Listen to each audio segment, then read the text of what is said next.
I think it's an unusual film.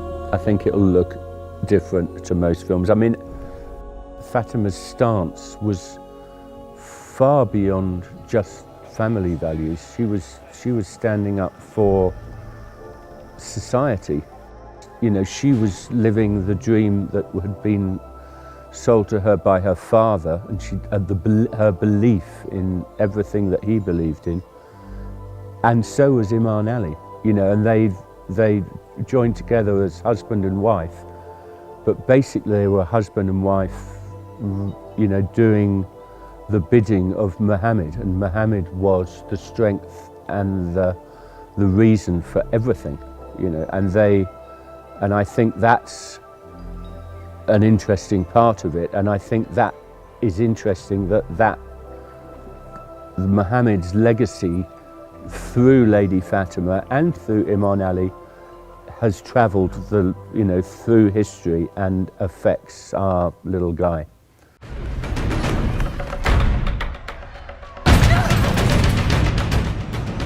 It's sad because my character Laith, because he lost both parents, while Bibi, the grandma, is telling the story. The Lady Fatima is the same because the mum is called Fatima, and while it reminds the character of the mum because they have the same name, and a few times he has to do loads of crying.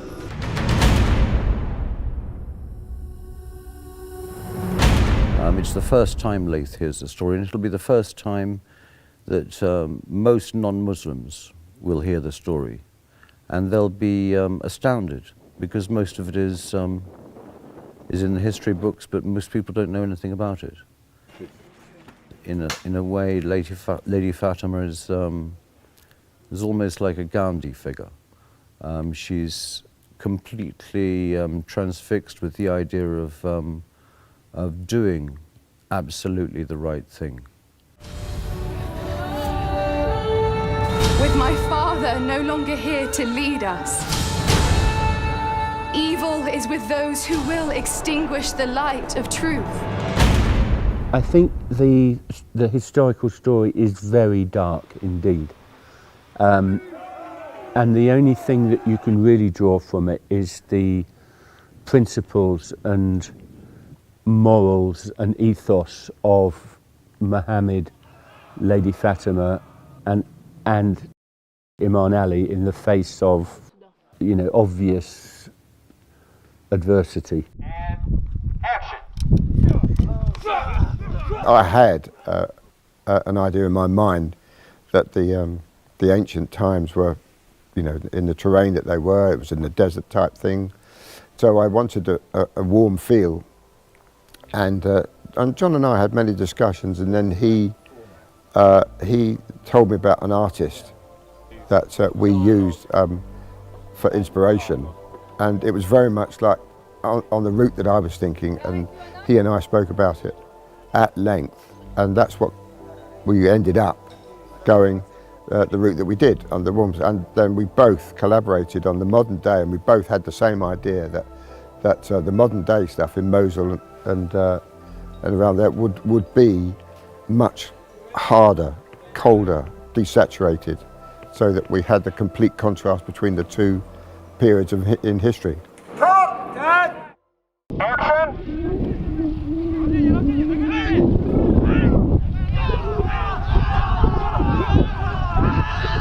I think it will be an iconic film. I think it's a remarkable film. I think what we've created is completely incredible. I couldn't believe what Kez was able to do with the sets. And when I first came out to Georgia, I was looking at various sets, sort of wondering how on earth we could create this. And fortunately, we brought together a very, very, very talented team. And John was able to corral them and push them into creating this amazing film. I mean, Medina was a place of beauty. It was absolutely amazing. Yes, of course it was a nightmare to film this going wrong and that going wrong, but that always happens. the wind and the rain, and it's not supposed to rain in the desert.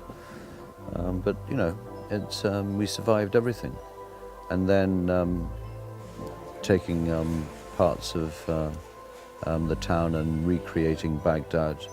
It was just wonderful work that the production team achieved. The set dressing team, the art department, everybody.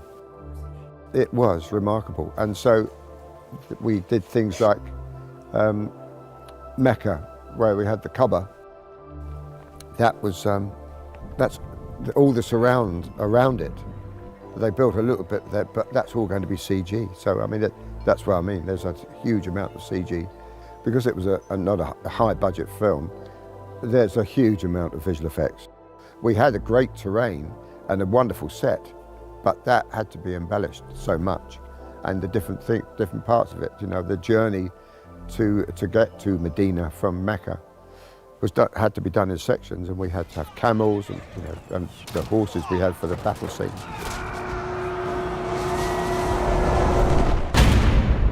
Each take that we had to do for each shot had to be reviewed and confirmed by His Eminence, who's the religious authority and who's giving the approval for this film for all the religious elements that are involved. And it was just an amazing collaboration. I think the collaboration, intense though it was between us and him, was and will be the making of this film. I couldn't have done it without that input. It would have been impossible. And Light and Kingdom were adamant that everything should focus on the ancient story. They were completely transfixed with ensuring that we did everything accurately according to their historical records. And that's what we attempted to do. We had a live stream set up between London and to the shooting place, and we had His Eminence and the team of other consultants that were with him, who were reviewing all the shooting of each scene that we had to do to make sure that it's within the religious guidelines, religious restrictions, and making sure that each shot that we did had the approval to flow on normally and make us achieve the amazing results now. In addition to that, we worked very closely with our visual effects supervisors during the shoot, and we managed actually to develop something special so that the holy personalities were not represented by any individual. So with the latest technology, we were able to achieve this through a unique synthesis of actors, in-camera effects and lighting. And all of this, of course, thanks to the fast evolving visual effects industry. God will judge all of you. I think the thing about her is that she's strong in the face of adversity. And so she stands up for what she believes in. She stands up for herself as a female. She stands up for everything that she has lived and believed in against impossible odds. And I think that's important. And I think her message really is to sort of keep fighting, keep on being strong in the face of everything. She's the Lady of Heaven. Her legacy lives on.